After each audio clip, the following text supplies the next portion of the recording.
Ration బండ్లు అనేది వచ్చే నెల నుంచి తీసేద్దామని చెప్పి అనుకుంటున్నారంట. తీసేద్దామని చెప్పేశారు కూడా. మరి రేషన్ బండ్లు ఉండాలా లేకపోతే అక్కడికి వెళ్ళి తెచ్చుకోవడం మంచిది అంటారా? అక్కడికి వెళ్ళి తెచ్చుకోవటమే మంచిది.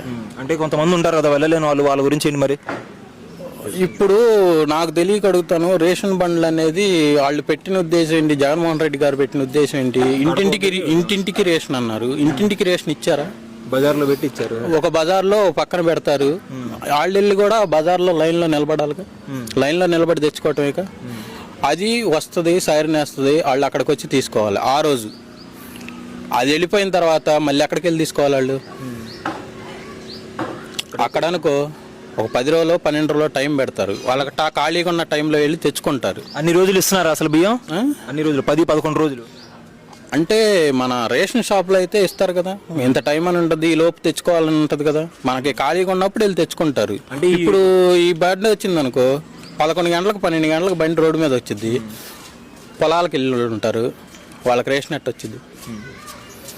అది బారికి రోడ్డు మీద లైన్లో నిలబడాలా. దీని మీద రేషన్ షాప్కి వెళ్ళి తెచ్చుకోవటం రైట్ కదా. అంటే రేషన్ షాప్లో అనేవి 10-11 రోజులు అంటున్నారు. మరి ఉద్దేశం అయితే ఒకటండి, గడప గడపకి రేషన్ అన్నారు. గడప గడపకి రేషన్ అయినప్పుడు వెహికల్ ఎందుకు? వెహికల్ దండగా అంటారు. 10,000 కోట్లు దండగా లాస్. అది నా ఉద్దేశం.